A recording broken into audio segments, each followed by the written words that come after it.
Welcome along, my aspiring allies, and thank you for joining me on this most recent episode of the Speaking of Inclusion podcast. Today, I am joined by Jess Jarrold, and Jess is an executive coach, or she prefers to be called a leadership coach, and we talk about the reason why in our conversation. And she is an expert when it comes to talking about cross-generational teams. We've had some fantastic conversations around leading across generational differences. We've talked about a lot of the stereotypes that exist and ways in which you as a leader can implement some of the tools and techniques that Jess talks about to make better use of the talents and the insights and the innovations and skills that all of your team members possess. So without further ado, you know the drill. Please sit back, relax, and get comfortable in whichever way works best for you. And please welcome Jess Jarrold to the Speaking of Inclusion podcast.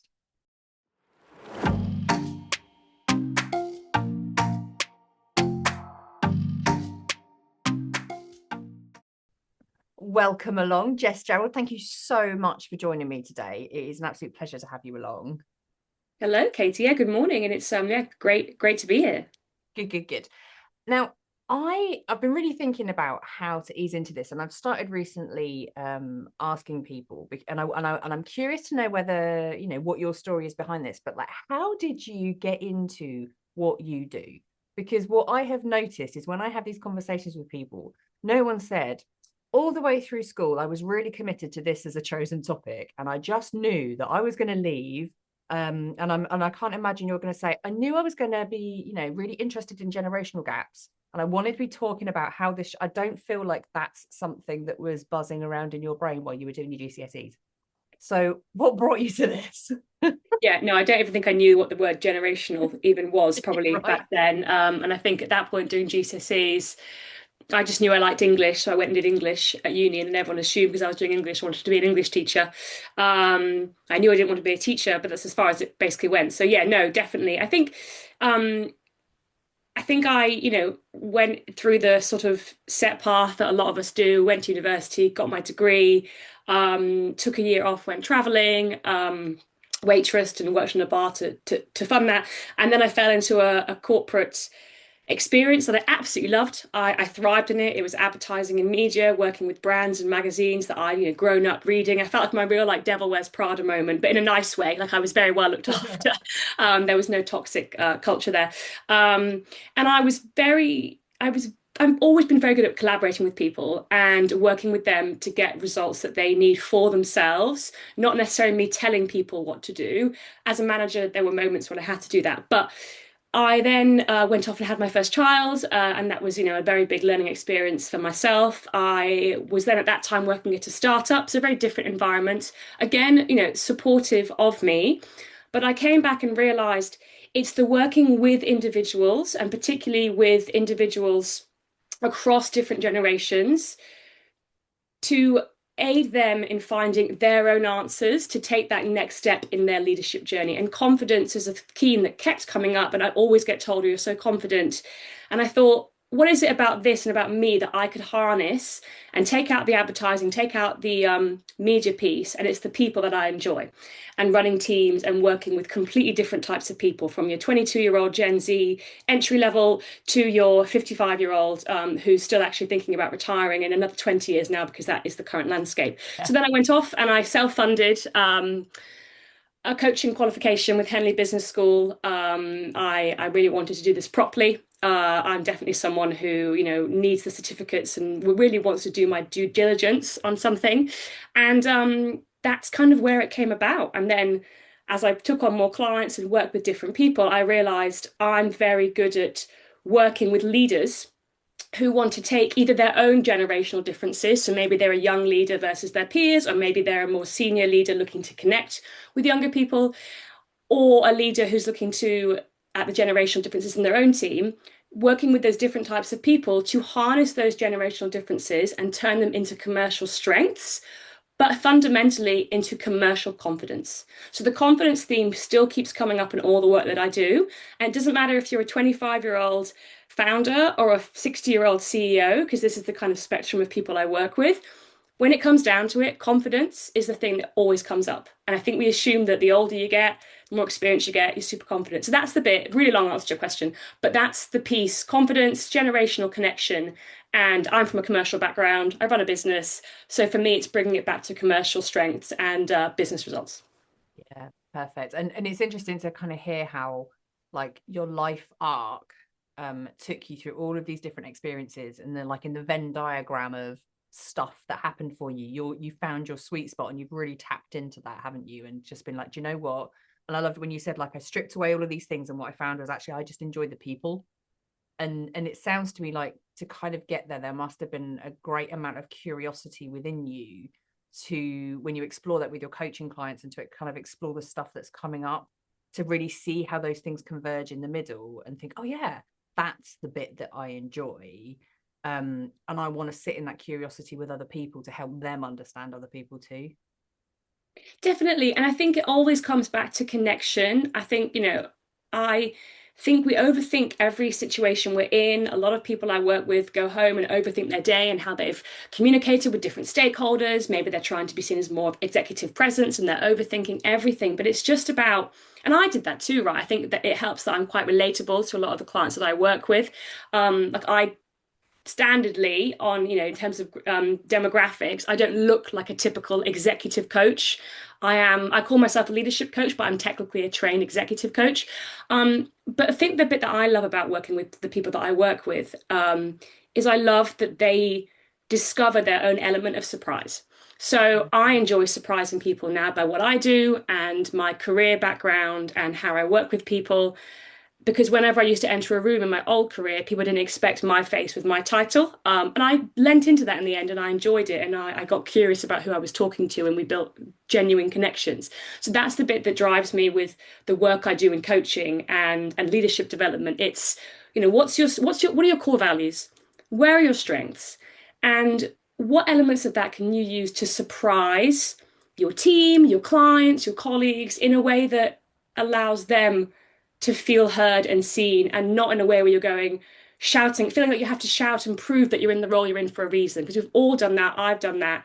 And again, it links back to that confidence piece. If you have the confidence in who you are, who you work with, and the job that you've been employed to do, then effectively you should be saying less about yourself and asking more questions.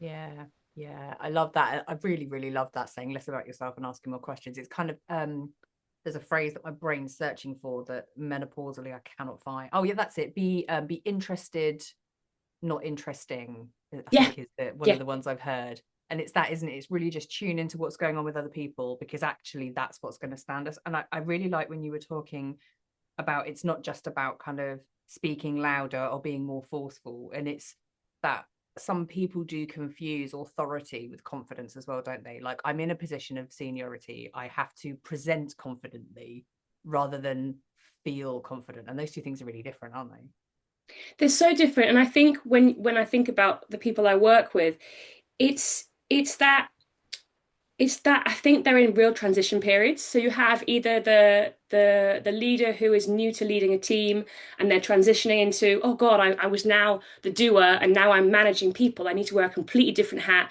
and have a completely different personality. And then they realize, hold on, this isn't landing because they're not being themselves. There's an authentic leadership conversation. And again, that comes with having the confidence to know that you're in the role you're in for a reason, whether you're 30 and managing a 50-year-old or a 50-year-old managing lots of 25-year-olds, it doesn't matter. Or it's an experienced founder or a CEO who's transitioning into understanding my workforce is changing and has changed. And whether we want to talk about it or not, COVID has changed things for the long term. And so, working with those types of people on the transitioning of generations entering the workforce younger, they're skipping university, it's too expensive, but then they don't want to come into the office 5 days a week. It's the language that they're using that they feel is right, and putting that mirror up to them and saying, okay, you sound confident, but effectively, how much are you using your own authority to get what you think needs to be said? And if it's not landing, the results speak for themselves. What are your retention rates? What's your client satisfaction survey telling you? What are referrals telling you? But that takes time and you need to stop and slow down. And we all know when we're from busy Mm-hmm. corporations and jobs, it's really easy just to keep going and ignore the data. Yeah. Yeah, absolutely. And I see that time and time again as well in the work I do with clients as well, is that there's this feeling of like, just push harder, just keep pushing. We'll get, when we get to have a break, then we'll look at that thing. When I'll breathe, but I'll do it then. And that then never comes, does it? Right? If we're not actively making that gap to breathe, basically we're all going to suffocate under the weight of our own desire to keep pushing, is how it feels sometimes. Yeah, yeah, and I think, when you're looking at the more established leaders, in senior, really senior roles, whether it's, it's director level or CEO level, I think it's also that case of, oh, well, they just have to come on the journey because that's the journey we're doing. And I feel like lots of businesses are starting to recognize this, and they're the ones that are going to do really well. It's, the younger generations entering the workforce value values. They want to know the leader as a leader, not the business they're working for. I spoke to someone recently and she says shared some really good insight about, X amount of people follow Virgin on LinkedIn or Instagram, but millions follow Richard Branson. It's Yeah. the leader that actually we are bought into. And I think a lot of business leaders are starting to recognize that and are leaning into that if they want their business to survive what is quite a, tumultuous time at the moment. Absolutely. And that's a delicate balance to strike, isn't it, as a leader, which is, I guess, recognizing that there is a shift there. And I really agree with you. And I think, I know it's definitely more prevalent with younger generations that are coming through about this. Like you say, they value values. And I love how you said that. But I think also the more people are starting to do the work like you're helping people to do, is to check in with their own values. Um, we actually realize, and you see this, don't you, with people when they have a career shift, like they realize the work they've been doing isn't aligned to their values anymore. And actually, while you're, scrapping away and working really hard and hustling and trying to make some money and whatever, and it gets to a point where you're like, this is unsustainable. And then we start trying to connect with our values. So I kind of feel like the younger generations have just been listening to what maybe their parents have been saying, or observing what's been happening, reading the room of, like, society and the environment. And they're just like, oh yeah, well, why don't we just start there? And I love that. I really love that. Like, actually, this is a good shift. But then as a leader, there's that balance, isn't there, of like, that's a big responsibility, knowing I have to show up not just as the person who runs this business, but like people want to see me, the person that runs the business, but also knowing from a commercially viable perspective, I if I want to exit my business, people have to also be bought into the business and not just me. Otherwise, my business is worthless, right? Yeah, 100%. And I agree with so much of what you said. I think the Generation Z and the alphas who are eventually going to come in, they're ahead of the game when it comes to like, well, what drives me? What are my values? But I think the piece that is missing in a lot of businesses is I'm not saying the CEO needs to go into every team every single day and join team meet. That's just not sustainable. Yeah. But how much of their values and the business mission is being relayed clearly to the middle management? Because this is the bit that gets missed out. And if you're an entry level person coming into the business, whatever role you are, and your manager doesn't understand the business mission, how their individual Yeah. contribution drives the overall number, insight, whatever it is, and how that then links to the overall business mission and the CEO's values and the company values, then there's no connection. And that Yeah. is the bit that we're not spending enough time on. And when it's why I have a bit of a love-hate relationship using the phrase executive coach, because I am a qualified executive coach. But executive coach suggests you have to get to a certain level before you can access executive coaching. So that's why I tend to use the word leadership coach more because, we're talking about inclusivity, right? We're here. Yeah. It's more inclusive. And it's the middle management piece. And that looks different in so many different businesses, whether you're a small media enterprise business, a large corporate, a startup. I'm not saying it's the same for everyone, but whoever is in the middle and in between a certain demographic of people in certain roles and SLT, senior leadership team, CEO up here, whatever you want to call it, however your business is structured, if this bit is not understanding of how their contribution affects the overall KPI, how their addition of projects or work or working overtime affects overall commercial growth, commissions, then how do you Mm. expect these people to come on the journey. And this is why, everyone always says, oh, Gen Z stay in a role for average 1.5 years, and obviously versus how it used to be, that's extremely short. But then what are you doing about it? Like, what's not being communicated? There's a disconnection. So yeah, I think, a lot of senior leaders see conversations about how Gen Zs want to work and sort of sometimes fall into the stereotypical, oh, well, they're just, entitled, or they just want to have an easy life. It's not the case at all. They just want to understand how their values and contributions affect the overall business. And if that's not being communicated to them consistently, and a lot of the time it isn't because the middle managers have no idea as well, kind of like how their contributions add to it, then we can't really blame this blaming of a whole generation of Yeah. affecting a workforce. I just really don't agree with. I'm a millennial and I remember entering the workforce and everyone being negative about us. I think we were the generation that were told you can be anything, you can do anything. The typical X Factor, we're singing, we're absolutely horrendous, but our mums are saying you're amazing. That's the and it's just like every generation comes in and gets sort of a bit of bad mouth. I think it's just sort of a rite of passage, isn't it? Let's be honest. Yeah. Yeah, absolutely. Gosh, there's so much in there you said that I've really loved. And I fully agree with you. And I want to talk about stereotypes as well in a minute. Yeah. I loved really though how you positioned the kind of the accessibility of coaching piece around actually consciously choosing to not refer to yourself as an executive coach, because it does give that feeling of like you have to be sat on the SLT, you've got to be a director if you're going to be in that space. And actually, when we think about the benefits of coaching, you know, where is it more likely to do the most good? Well, everywhere, quite frankly. So Yeah. I mean, I even know, and I know someone who paid for coaching for their child, and because they were just like, my kid needs a bit of help, I don't know what it is, we're going to get him a coach. And having a child that then is connected with their values, understanding what's going on, like it really really helped them. So it is, but again, I will also call up my own bias in here as a coach too.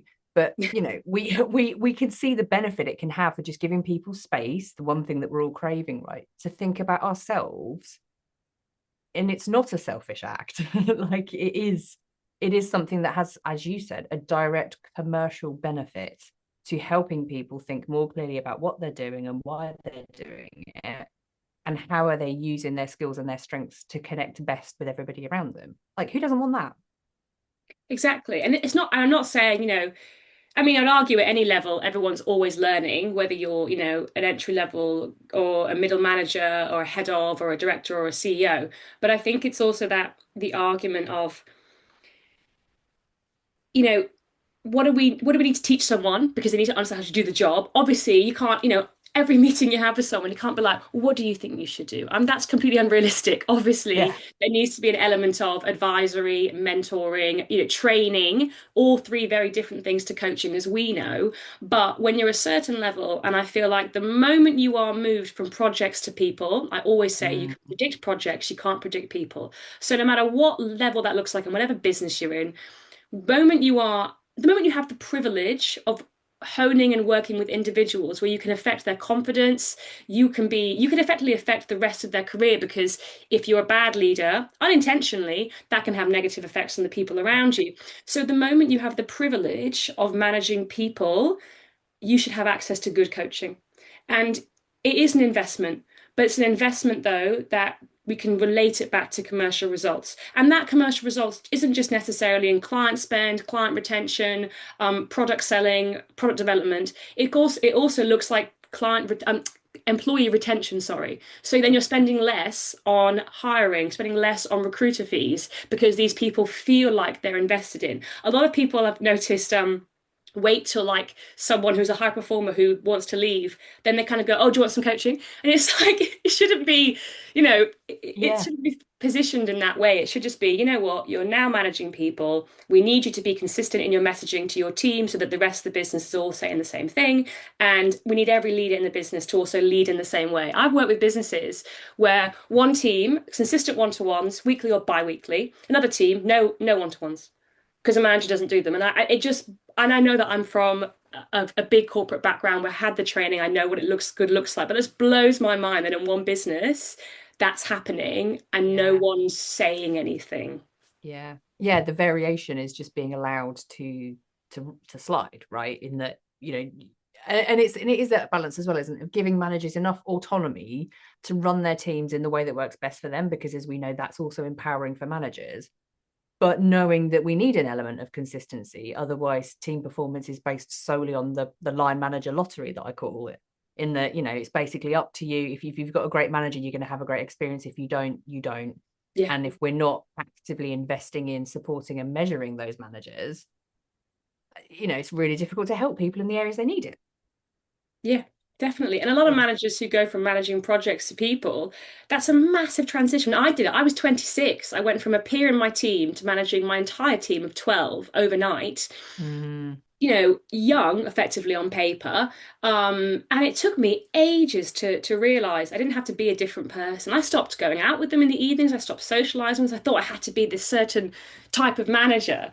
And yeah, eventually, through coaching, and through, you know, my own mistakes, obviously, and feedback, and support, I realized I could do all these things still and still have the difficult conversations. It was my way of doing it. But yeah, also being yeah, open to that feedback from your team directly. You need to have open dialogue with them. So yeah, it's, and I think also self-awareness, as we know as coaches, varies differently from person to person. And coaching can be a great tool to really open up someone's self-awareness. And I think the important part of it is you're not that person's manager. You're completely separate to the business. You have no biases. So sometimes, you know, if I see something in someone and notice it a few times and just sort of make a non-judgmental like observation, it lands a lot better than yeah, that person's manager who has a clear investment in that person not yeah, doing that.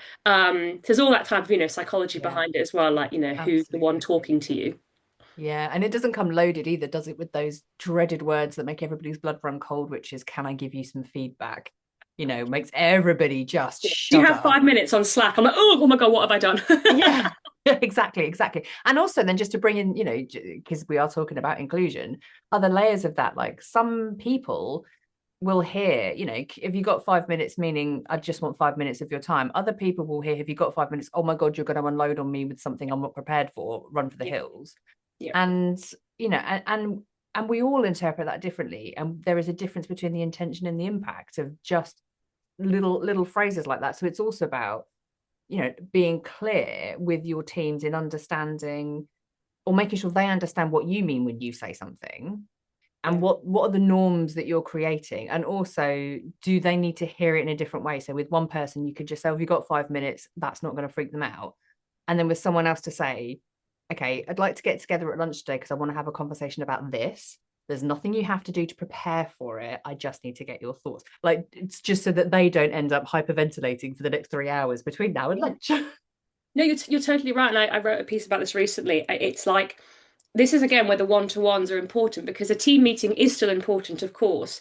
But if you're not getting to know your team as individuals, and you need to understand their communication style, what their motivators are, and what their values are, this takes time. But once you do it, as you said, then when you need to have maybe a difficult conversation or a simple update, you can communicate it in a way that it won't like, yeah, scare that individual. Yeah. And I think that is where businesses at the moment, with the hybrid way that we're working, we're not always getting it right. And yeah, you know, Gen Zs are much more used to quick Slack messages. That is their, on the whole, I'm not stereotyping, but that is the preferred comms. And you know, a Gen X is more likely to have a meeting, for example. A millennial stereotypically will kind of flip between the two, depending on what the situation. As you said, it's kind of situationship. And don't get me wrong, I'm not saying that if a manager has really important news to share and it has to be done right then because actually the business is going to share it in like 10 minutes, then they're not always going to get it right, and you can't always please everyone. Like you have to make a decision in that moment because you are the leader for a reason. But ultimately, yeah, if you know that a certain person really relates well to visible admiration. So, for example, they love, you know, knowing that they're doing a good job. You put it in the team Slack channel, you know, at X has done this, sold this client, amazing. But you know that somebody else absolutely hates that. You, as the manager, should really understand that and ask them, okay, well, what motivates you instead? And again, I'm reiterating myself here, but it takes time, and Yeah. unfortunately, we just don't take time for this sometimes, and then wonder, you know, and I think this also links to building trust, right? You know, that's how you build trust with your team. Yeah, absolutely. And it is, and it's consistency within that as well, isn't it? Not just having this kind of, maybe, if you're listening to this, it's a bit of an epiphany. You think, brilliant, I'll do that. And you do it once.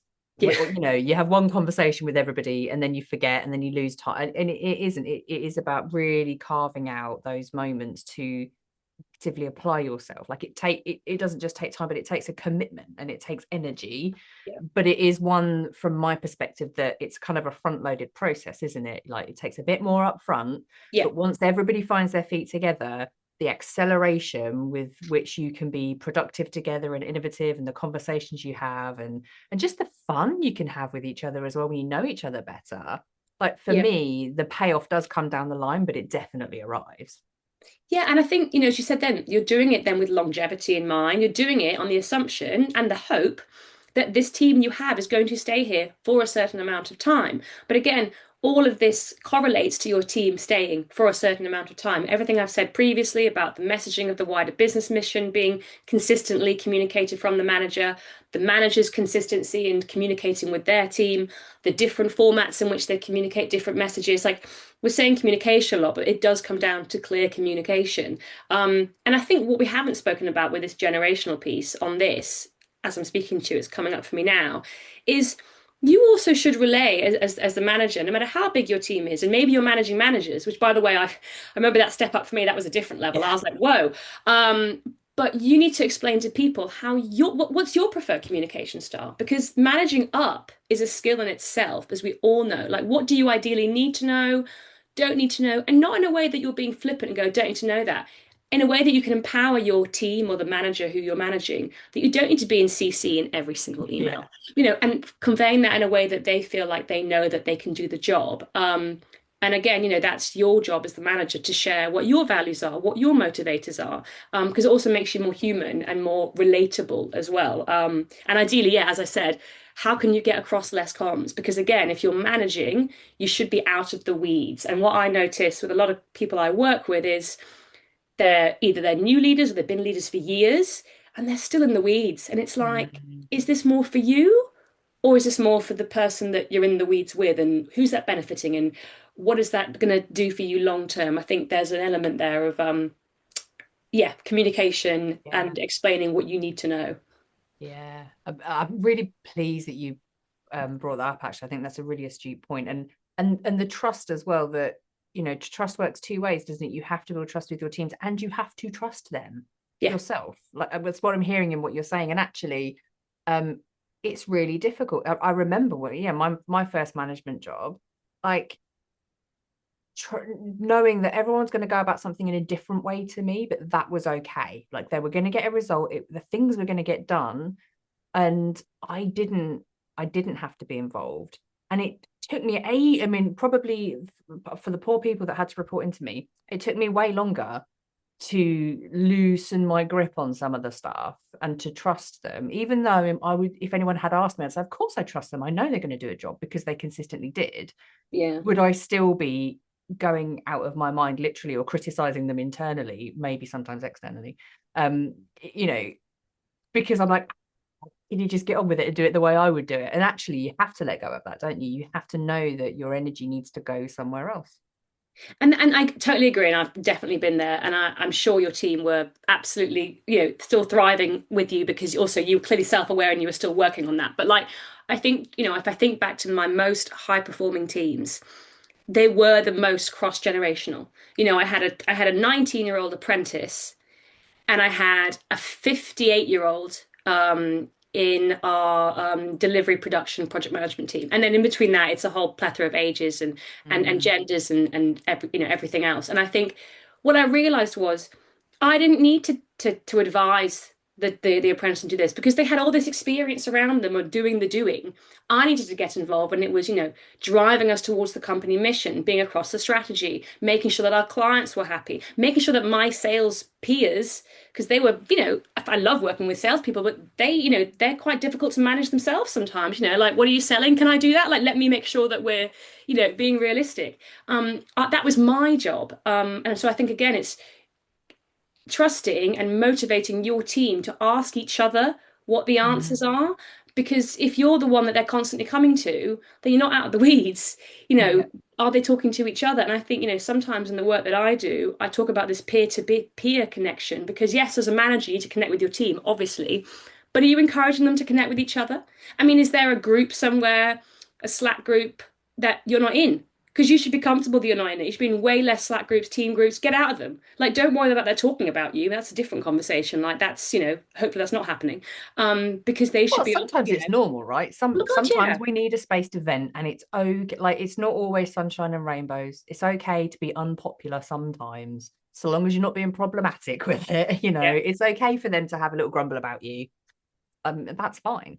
Oh God, yeah, we've all done it. And that's where I think when I transitioned into leading, particularly as my teams got larger and I was managing managers, I did start to detach slightly because I wanted them to go off and have a wine and have a vent. Not, I mean, it might not have been about me, but it might have been about people that I know, my peers, and that's fine, go do it. And I was probably doing the same with my peers about other people, and it's totally normal.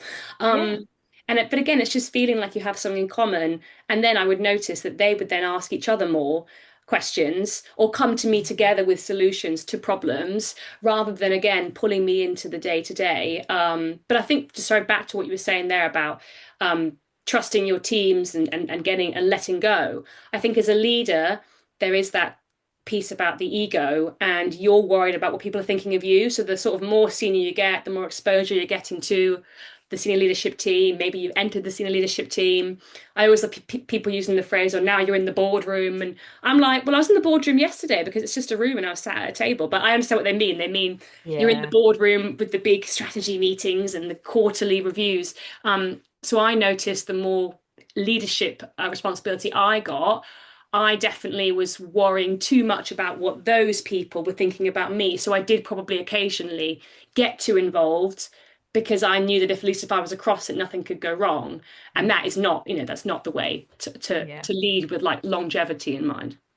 Exactly that. It's not a long-term strategy, is it? No. It's sometimes it's necessary when there are critical things happening or one-off that like maybe there are occasions where it makes sense, but it shouldn't be your go-to method of leadership, should it? No, ideally And not. just yeah, ideally not. And I want to start building in some of the stereotypes as well, because Yeah. these are some of the things that I find so fascinating. You've already alluded to it as well, like when we were talking about different generations entering the workshop force. Everyone's got crap for something, right? One generation gets crap from the previous. It's just the way it works, and this is something that's interesting. But one of the things we were saying there about if we're thinking about leading teams in the long term, so we're looking for longevity, but we also recognize that there is no such thing anymore as this job for life, so it feels, I'm sure there are some careers that absolutely do fit to that, but for a lot of people actually only having one job seems like a distant memory, myself included. I have several jobs, so it's kind of like interesting, isn't it, when we have this stereotype that's kind of emerging about maybe Gen Z's kind of always being job hoppers, that like you said, they're only staying in a job for like a year and a half, and it's like, well, have they got maybe they have multiple jobs they're trying to manage. And I'm wondering, like, what are your views on some of those sorts of stereotypes that are creeping in, and where would you like to see people putting their energy and thinking about them? That's a really good question. I think again, as you say, I think it depends on what industry you're in.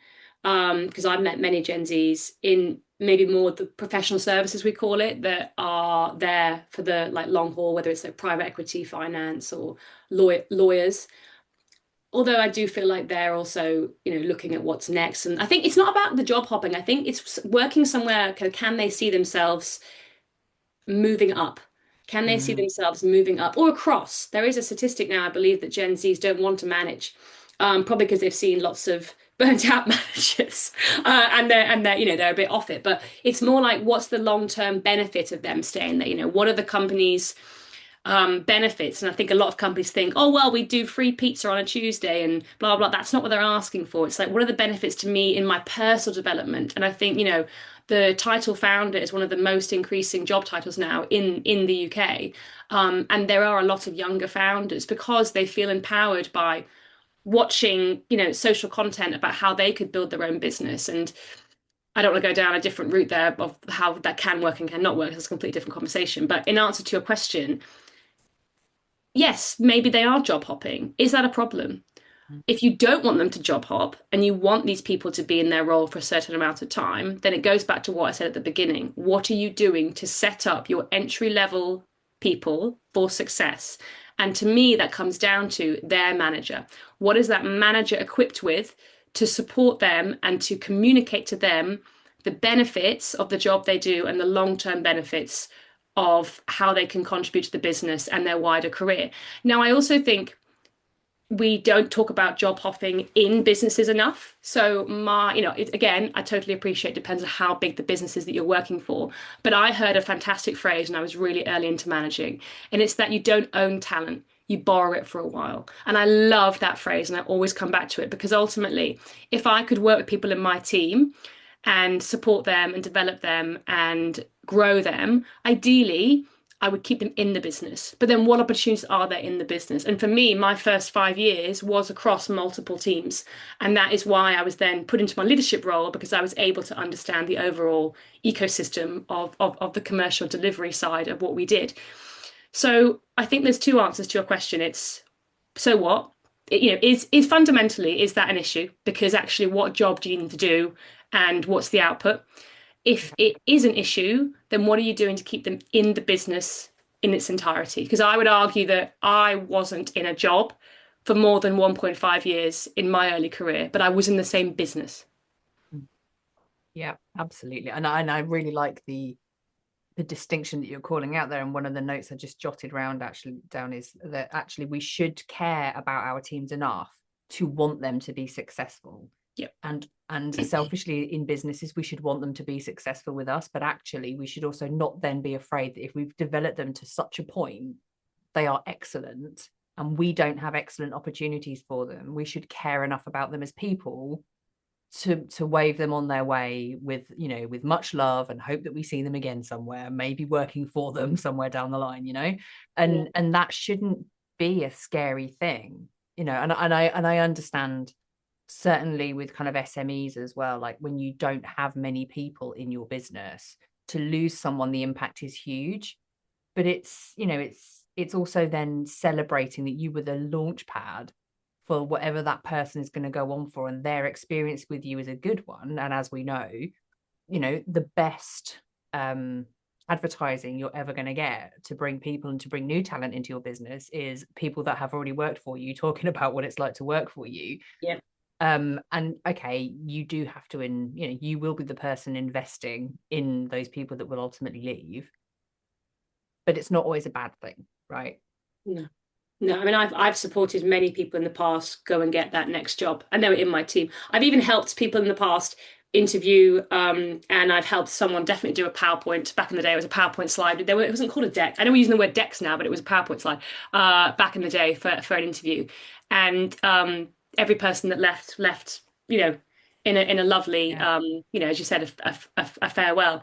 And I think that's where again bringing it back to the generational conversation, whether you're a Gen Z, a boomer, in between, it's about treating the people in your team and around you as human beings and adults. So, we see a lot of people when they're managing fall into that kind of parent-child mentality, where they're telling and advising and being lent on constantly. And that doesn't mean that that person, the child, necessarily is younger than you. It could be that they're older than you. It's just you fall into that parent-child psychology.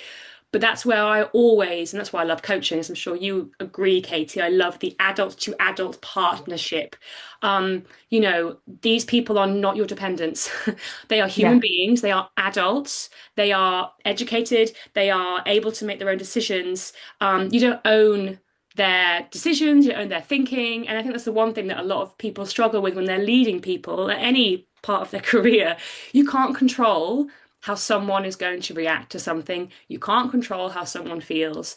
All you can control is how well you feel you've communicated something, managed something, so that you can end your day that day and ideally not replay the day in your head. Yeah, constantly, Yeah, over and over. we've all been there, but ideally that's Yeah. it's a goal, isn't it? Yeah, absolutely, completely. And I like when you were talking there as well about, like, we are not dependents. And one of the things that kind of irks me somewhat is when people refer to their businesses as like, well, we're all a family here. And I'm like, but you're absolutely not, because some family dynamics are problematic as hell. But Yeah. actually, like, my dad loves me very, very much. He's never going to fire me. And my business, well, my business is mine. I should hopefully not fire myself. But when I was employed, Yeah. like if I was a problem, I could get fired. That's not a family, that's a business. And those are things that we have to really understand. So whilst we might want to create lovely working environments where everybody gets on and it's nice to be at work and everyone has a good time and we all see each other and we show up for it and all of that good stuff, great. But yeah, the language around being a family does then create this kind of hierarchy. Look, there are parents and there are children, and there is this dependency, and we all have to behave in a certain way. Not true. Have difficult conversations. It's a thing that's required, right? Massively. And like, I went from corporate to a startup, and the startups, and a lot of startups like I was at, a lot of the talent is younger. Because you're looking to build a business and you want kind of more hands on deck, and obviously, let's be honest, it's cheaper to hire three entry level people than it is to hire one very experienced like director level, right? But I've seen that in action. I've seen the family push environment, and it's not healthy, and it's not setting people up for success on all levels of the spectrum. Yeah, absolutely. And I know we're focusing a lot of energy in the conversation at the minute as well, maybe potentially aimed more at the lens of Gen Zs, but I also Yeah, want to call out like the generational challenges exist at all levels, and actually this the same as we're saying, don't overlook a younger person maybe with less experience, who needs a bit of support in one way within your team to help them get them to where they might need to be for kicking off that career. By the same token, don't write off people from an older generation who you might be making all kinds of assumptions, and those assumptions might be true about their various skills or ways of coping with things, or technology tends to be cited a lot, doesn't it? Like, let's yeah, not write people off as well at the other end of the spectrum, because actually everybody has value and merit. And as you kind of said at the top, like, the retirement age is ticking up, but to the point that a lot of us just think we may never get there. And maybe that's true, but everybody needs thinking about in this as humans. That's what I'm hearing and what you're saying. We're all people. yeah. And that's where getting to know your people as people is the most important thing. And that I bring it back to it, but having a weekly or bi-weekly team meeting, fab. But if you're not speaking to your people individually, it's you're never going to understand who they are, how they work, and then you're not going to connect them with each other. And that's where, I always enjoyed it offers the different perspectives, right? So if you can connect everyone in your team with each other and then confidently step away, as we said, like step away and let them run it, then set them up for success. Reverse mentoring is also extremely positive, whether it's in your team or across other teams, reverse mentoring each other. But no, I mean, I learned so much from every generation that I ever managed, in different ways. And I also really don't like, as you said, there's a bit of a stereotype or assumption we should say about older generations, saying no to tech and AI. I've met more people over the age of 50 embracing AI than I have 20 to 25-year-olds. And I've even heard that the alphas, the next generation coming in, are against it because of the environmental impact it's having, of all the different databases firing, etc. So I just think, stop assuming and ask questions. Yeah, absolutely, absolutely, absolutely. And I want to loop back as well to the comms thing, because I know that's been kind of a really strong theme throughout everything that we've been talking to. And you kind of mentioned briefly around them, potentially within Gen Z's a preference for kind of the asynchronous methods of communication, like Slack channels or voice notes, this kind of stuff. And I was at an HR and recruitment summit last week hosted by my local chamber, and we had a panel discussion about talent pipelines. And questions that kept coming up were around kind of, Gen Z people not arriving into the workplace being quote unquote work ready. And this really got me thinking, because I was like, well, that in itself is a bit of a loaded positioning, isn't it? Because what is work ready? Not every workplace is the same. So, Yeah. we don't all fall out of school. And using the phone, right, was this really specific example that kept coming up, like, Gen Zs don't know how to make phone calls, they don't know how to use, and I thought, Well, firstly, that's poppycock. They absolutely know how to use phone. Like if ever there was a generation, that has a phone, it's that, we've got that sorted. And I remember then thinking about, well, when I was 18, what was I doing? And I was terrified to pick the phone up as well at work, Me too. right? Calling my mates, whatever, that was fine. So, but always the first time worrying that their mum might answer and you'd have to ask, like, is so and so there? But also, like, I remember being given a list of names and numbers and being told, can you just work your way through these people? Here's what you need to ask, go off and do it. I was terrified. So I'm kind of like, that's a pretty valid thing. It's learning a new skill, isn't it? And that's not a skill that we utilize growing, like going through school or whatever. Like we don't need to. We hang out with each other, and and I just thought, oh, we've got this layer of judgment here where we're forgetting. Firstly, there's a human experience in here that we're overlooking, and then secondly, are we also, and I throw this to you for debate if you wish, are we also overlooking like the assumption that, well, phone calls are the only way to do things, rather than harnessing this idea that maybe asynchronous communication is going to be an even quicker, faster, better, more connecting way to be the recipient of communication. So what are your thoughts on all of that? I mean, I agree. I remember needing to pick up the phone when I first started at my first business and being like, obviously I knew how to dial a number and Yep. it was on a cord phone in the office, but I was God, like, yeah, all the emotions. I was like, remember, like heart pounding. You don't want to say the wrong thing. And I'd never spoken Yep. to like a official client before. Like I'd waitressed for years and bartended, but it's a very different experience. So I agree with you. It's not a generational thing at all. But I think I would, yeah, there's a few things coming up for me as you're speaking. Firstly, it's who's the phone call in aid of? Like what needs to be done? Because if you've gone into work in a business where your job is to cold call people, then okay, fine. That's clearly what you need to be doing. And however you'd assume you would train, there'd be scripts and you train the people what they need to do. And that confidence, as we know, confidence comes with practice and consistency. It's like if you asked me to go and do that right now, I'd be like, oh my God, no, Katie. Like, oh no, I need like an hour to prepare. So no, I do agree with you on that. But as you were speaking, and again, I think this is where I think with these panels, we just need to be careful what we're saying because what industry are we talking about? Because if you tell me now, if I go back to my advertising time and media, I hardly ever picked up the phone. And I was leading really large teams and running massive commercial budgets, but it was all on Slack, emails, or we had scheduled calls. Of course, we spoke to our clients. It was scheduled calls because also, if you're ringing someone up, they might not be free to talk to you. Like everyone's very busy now, and our days are very scheduled, but in a way that's bringing productivity and efficiency, and all with a goal in mind. But my God, I can think back to managing my teams. And even if someone like, okay, not someone in my team, obviously, if I got like a random Slack call from them and I could answer, I would. I'd be like, is everything all right? But if someone else in the team tried to call me with no heads up, I'd be like, no. I'm like, I'm doing right now, I need to do this. Like, and I don't mean that in a negative way, but the ways of the working world have changed and we need to adopt and adapt to what we have in front of us, but also be respectful of what the other person is doing and what job they have to do. And, being the person who's known for just randomly calling people, you don't want to be that person, to be honest with you. So I don't disagree that, yes, it's a skill that we need to learn and harness, and it comes with confidence because eventually, whether you're a Gen Z or millennial or, or Gen X, like you need to join client calls if your job is client facing.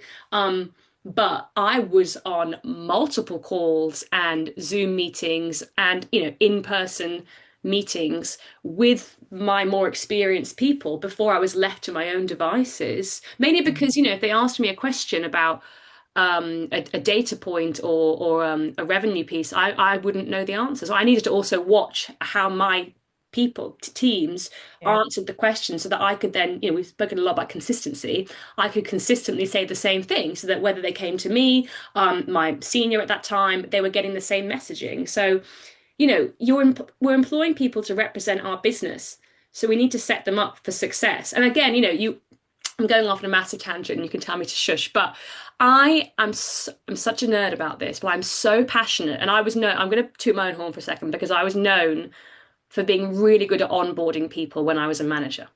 I had my own onboarding deck. I would onboard. So by onboarding, I mean someone's just joined my team. And yes, you get the introduction about how the business, but they would get an introduction about how to work in the team, who everyone was, different organograms, our overall mission, our KPIs, our sequence of, meetings, one-to-ones, team meetings.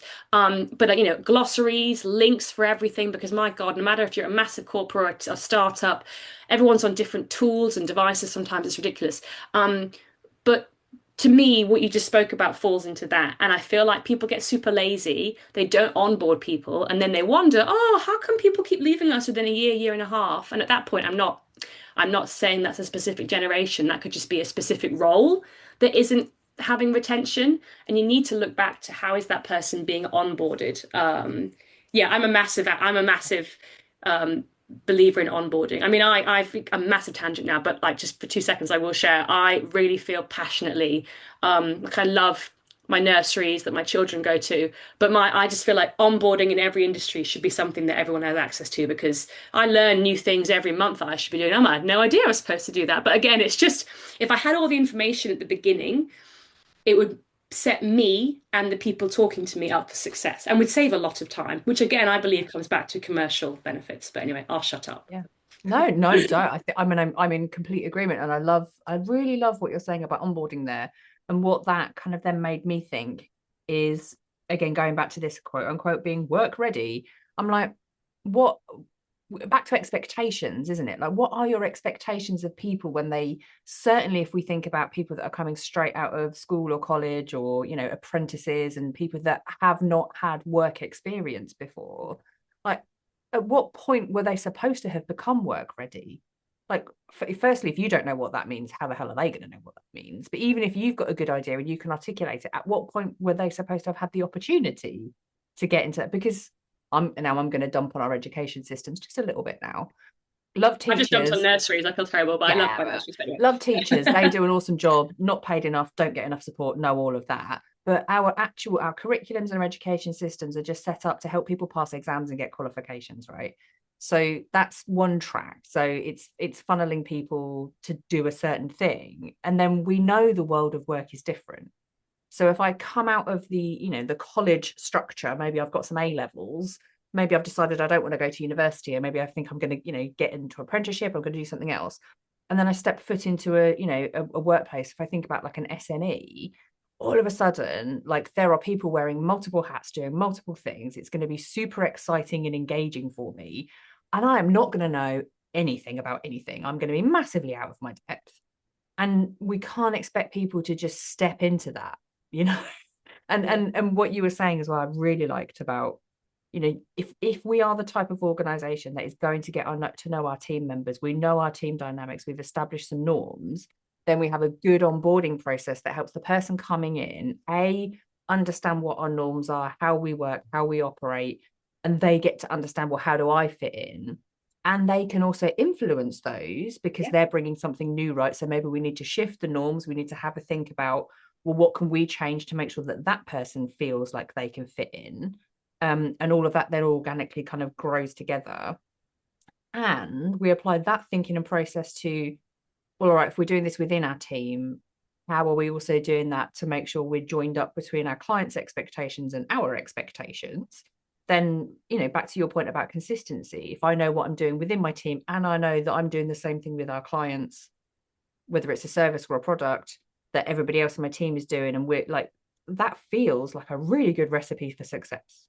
Yeah, and it kind of falls into that piece. Obviously, you want your people to stay, and if you've done all that in place, they feel like they're invested in, then ideally they would stay in the role in the business. But then if there is that situation where someone wants to leave and we're supporting them leave, if you have that consistency across the whole team, shouldn't matter, shouldn't be as big a deal, because you know that, well, I've got everything in place.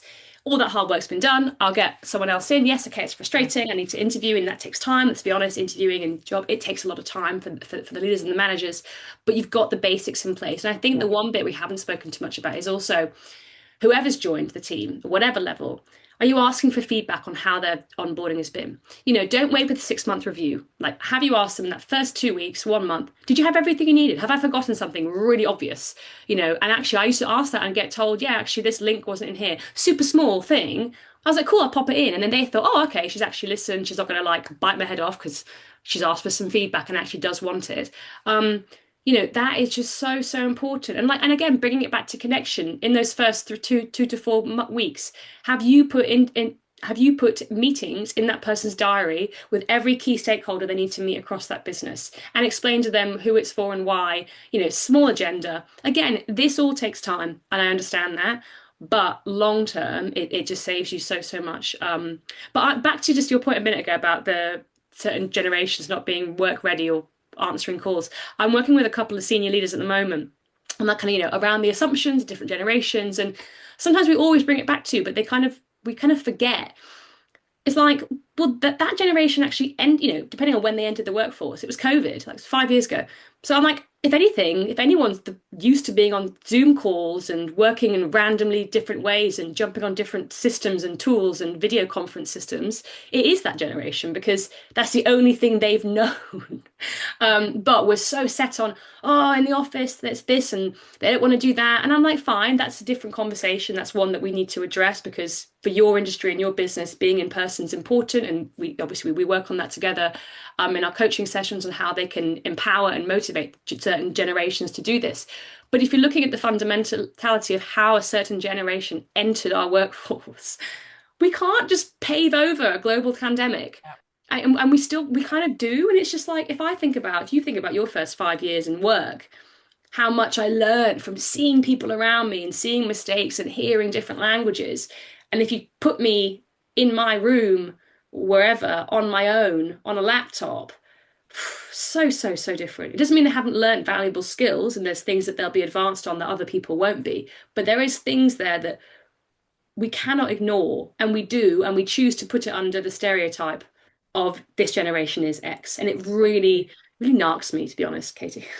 Yeah, no, I fully agree. And actually, just in the way that you position that, it really stopped to made me think, like, actually, how did it feel when we were used to working in a particular way, which was 5 days a week, going into the office, doing our jobs, going home, whatever, long commutes and all this kind of stuff. And then literally overnight, we had to completely rethink all of our businesses. Not everyone's business survived, right? It's that significant a shift. Boom, done. And that almost is now workplaces are going, right, we're going to go back to the old model again. Yeah, you've got a generation of people that didn't know what that was, and we're just flipping it. So there's a transitional piece in there as well. You can't just say, well, people are really upset about doing this thing. It's like, we weren't all really keen when it went the other way. Nobody really was just like, sure, no problem. Like, our adaptability wasn't at 100%. So there is something in there, and like you said, coming back to connections and communications around, if you really know each other, if you're explaining why, if you're really having those open conversations, and also, I'm going to say, challenging yourself, because do you need everybody in 5 days a week? Do you need do you need to have a camera on for that particular, conversation? Like, do you need all of these things, whatever they might be? Or is it just that that's your preference? Yeah. And coming back to, I guess, what I was saying about letting go of control a little bit, can it be done a different way? Are you open to suggestions? Are you open to feedback? Can you find a different way of going about things that's going to get you an outcome, maybe even a better one? But your mind is open to hear it. Yeah, no, I totally agree. There's no right answer, right? Like, I love being in the office. I also love working from home. Like, I'm not this person saying everyone needs to work remote. Like that is not me at all. Every business is different, and that's where every business needs to, if you're going to push a certain way, ask yourself why, who is it in aid of, what are the benefits, and then it's reiterating that in the right way to everybody across the business. And that, again, we're bringing it back to us where the middle manager level comes in. Because if they can't explain why you need to be in 3 days a week, then why the hell would the team want to be in 3 days a week? It's all about that. And I think, it's who is the onus on? Is it easier for is it easier for certain people, and that's why they're doing it? Because everything I've spoken about setting a team up for success, onboarding, one-to-ones, that is effort. But saying come in 5 days a week, is that because it's just easier and they think then, all the problems will go away? The problems will not go away just because you're all in the office. But they were there before.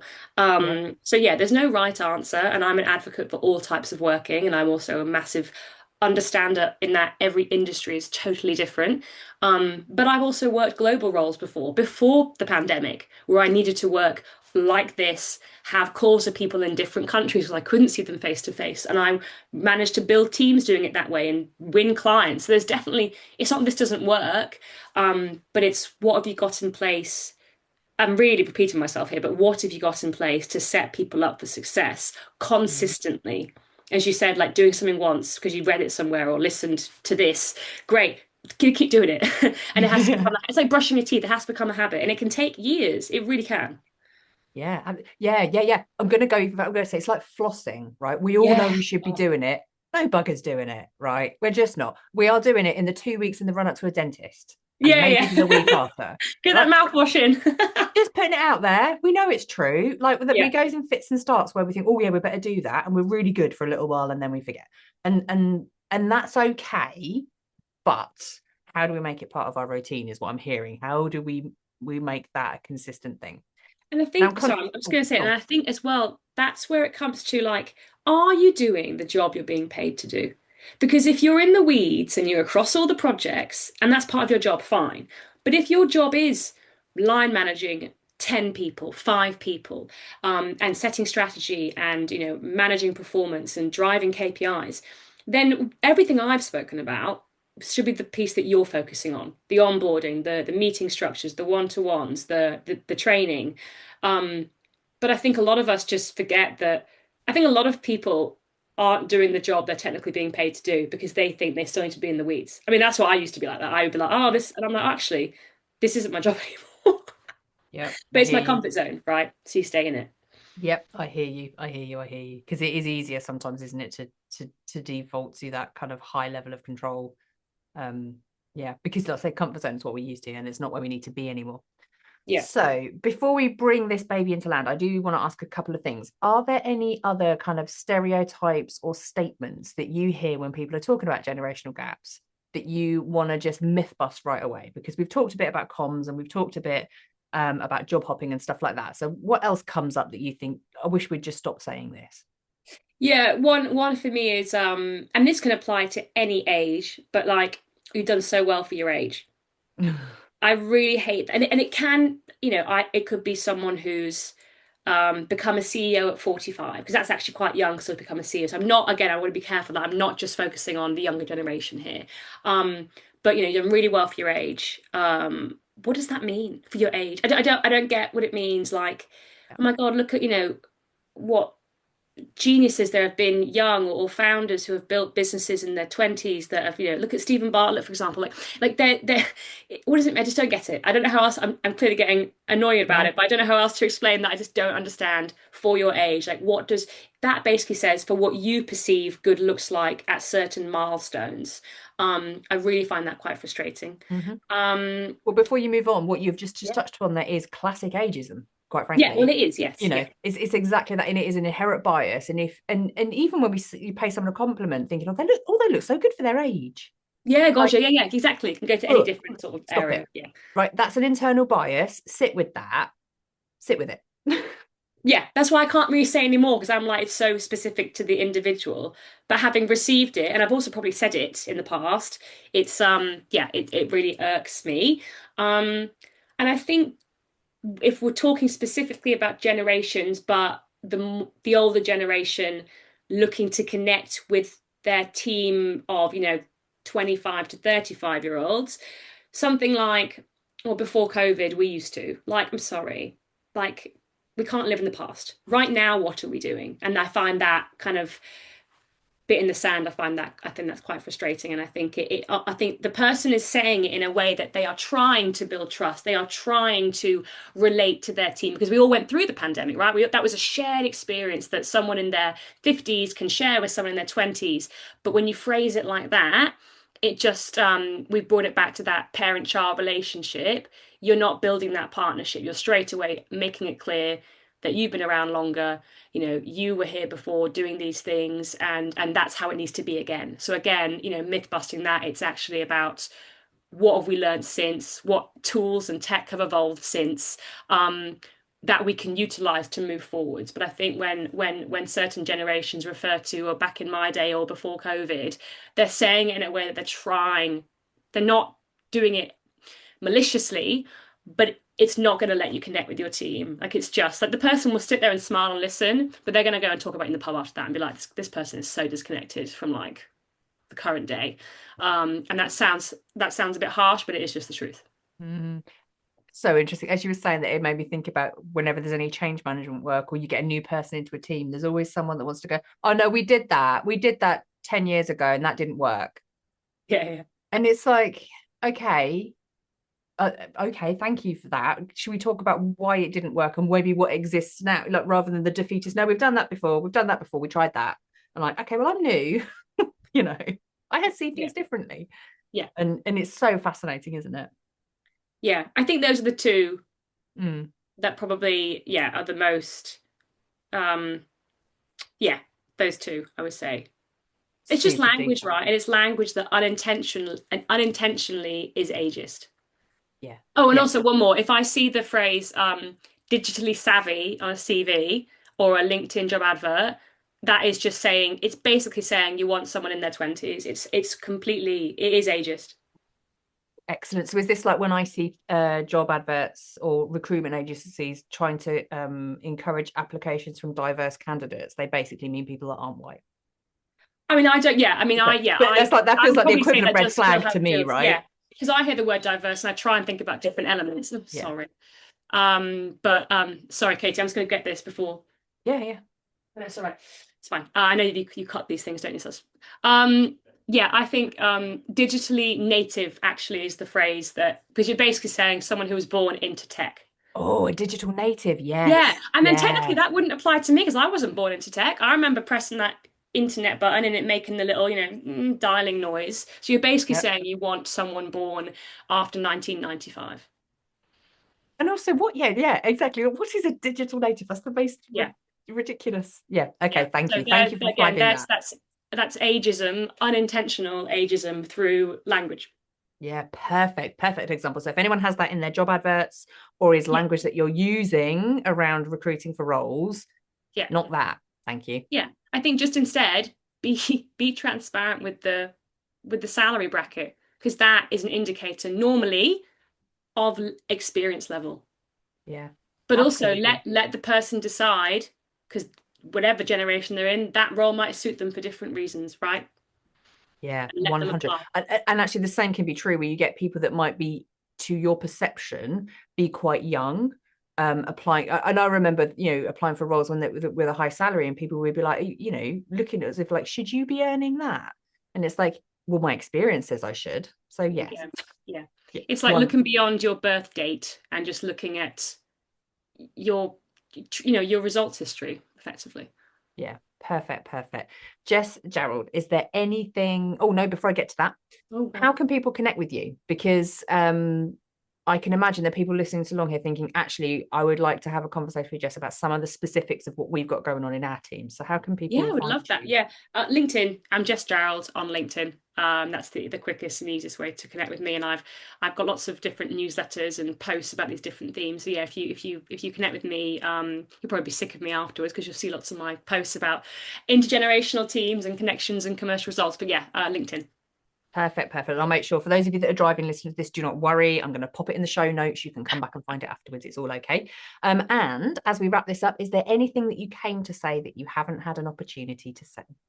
Oh, that's such a good question. Um, Anything I came to say that I haven't had an opportunity to say? I think, I think it's just backing yourself, and ultimately you can't get everything right all the time, but when it comes to generational leadership, connecting either your own confidence in your abilities based on your generation and looking at people around you and thinking, oh, I look very different, or your own confidence in connecting with your team of multiple people and multiple generations. Like, even just being aware of the difference is a step forwards. So don't beat yourself up. There's no right or wrong way. Like, we all make mistakes. I definitely did, and still do now. But it's about that self-development and that self-learning piece. So even just talking about it and acknowledging it in the room, that it might be having an impact on team morale, commercial results, client retention rates, that is a step forward. Perfect. Thank you so much. Jess Jarrold, thank you so much for joining me on the Speaking of Thank you, Inclusion Katie. I've podcast. really enjoyed the conversation.